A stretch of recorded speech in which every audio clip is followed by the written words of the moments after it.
So another crucial win for Barcelona against Cadiz in a away game, guys, and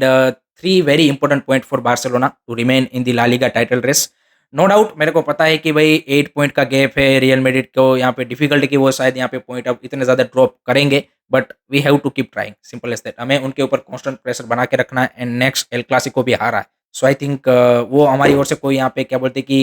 वो होना नहीं चाहिए let down but उससे पहले मेरा एक सिंपल सा क्वेश्चन है जावी से कि भाई आपने जब से अनाउंसमेंट किया है कि भाई this is going to be my last season तो उसके बाद जिस तरह से टीम ने प्लेयर्स ने यहाँ पे रिस्पॉन्स किया है 13 मैचेस का भाई अनबीटन स्ट्रिक चल रहा है तो भाई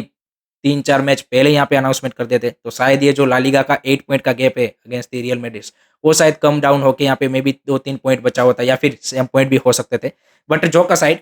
हाइंड साइड वाली वो बात है कल के मैच के बारे में बात करते हैं स्टार्टिंग 11 में lot of changes because Lewandowski Cancelo आपके सस्पेंडेड थे जावी खुद भी सस्पेंडेड था ऑस्कार हर्नांडेस यहाँ पे साइड लाइन पे थे वैसे उस बंदे का भी एक अलग रिकॉर्ड ही चल रहा है कि भाई 7 मैचों में आई थिंक 6 मैचेस में क्लीन सीट रखे हैं उनके अंडर एंड आई थिंक उसके अंडर भी अभी तक हम अनबीटन ही है सो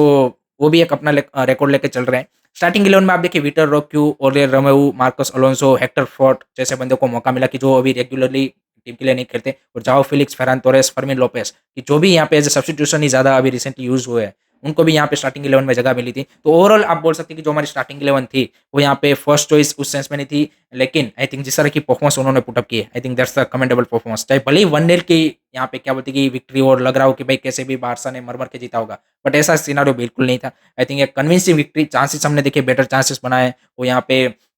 जिस तरह से गोल भी मारा भाई आई थिंक जाओ फिलिक्स का that shows the players confidence कि जब बेंच पे भी से भी जो प्लेयर आ रहा है वो भी कॉन्फिडेंस वो लेके आ रहा है and I think that's the most positive sign for Barcelona क्योंकि रिसेंट पास्ट में हमने देखा है कि जब भी हमारे कोई 2-3 प्लेयर जब भी इंजर होते थे तो सडनली लगता था कि भाई टीम वो चांसेस बना देगी बट उसको फिनिश नहीं कर पाएगी बट आई थिंक अब जो यहाँ पे जिस तरह से टीम एंड प्लेयर जो ओनरशिप प्लेयर है जो रिस्पॉन्सिबिलिटी ले रहे हैं कि भाई हाँ भी हम भी यहाँ पे हमारी जो फर्स्ट 11 के प्लेयर है उसी लेवल के हम रिस्पॉन्सिबिलिटी लेने के लिए रेडी है एंड आई थिंक जाओ फिलिक्स का बेहतरीन गेम सेकंड हाफ में वो एक पोस्ट पे उन्होंने हिट किया एक थोड़ा सा उन्होंने एक वाइड मारा था तो overall very good game from him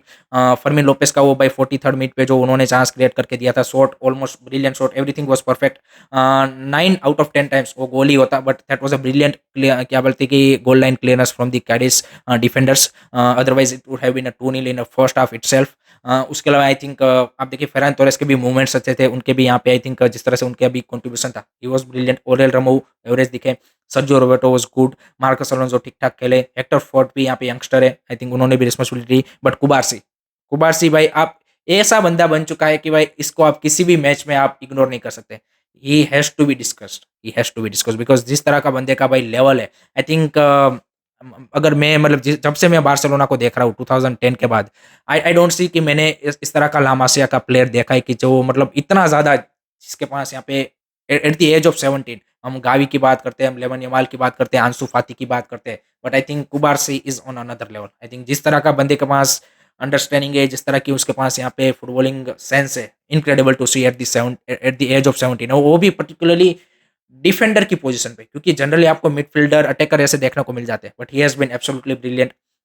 mark Andre ter Stegen की बात करें he was also top notch yesterday I think 2-3 उन्होंने बेहतरीन सेव यहाँ पे किए हैं so overall a very good performance चाहे भले 1-0 के लिए क्या बोलते कि विक्ट्री हासिल की हो but I think it's a convincing win and ये नहीं बोल सकते कि आपकी हमने भाई क्या बोलते कि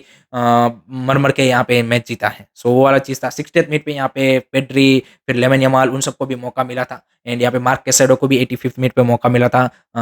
तो I think overall a very good victory for the Barcelona and next match is against PSG तो एक वेल रेस्ट भी आपके इकार क्या बोलते कि गुंडोआन को रेस्ट मिल चुका है लेवेंडोस्की रेस्ट कैंसेलर को रेस्ट मिल चुका है so that's also good thing कि भाई जो आपके और यूज प्लेयर है अराहो को एक क्रूशल यहाँ पे रेस्ट की जरूरत थी कुंडे को भी जरूरत थी तो सभी को यहाँ पे एक वेल रेस्ट मिल चुका है इस मैच के बाद एंड कन्विंसिंग विक्ट्री एंड इसी तरह से यहाँ पे नेक्स्ट एल क्लासिको है तो अगर उसको हम जीतते हैं देन जो गैप है वो 5 पॉइंट हो सकता है एंड फिर जो 5-6 मैचेस बचे हैं उसमें भाई जब टीम अंडर प्रेशर आ जाती है एक मैच ऊपर नीचे एंड इक्वेशन सडनली चेंज हो सकते हैं रियल मैड्रिड के साथ नो डाउट मेरे को पता है कि कम है chances but still we have to hope for that and Barca के लिए लॉट्स ऑफ पॉजिटिव जैसे मैंने बोला कि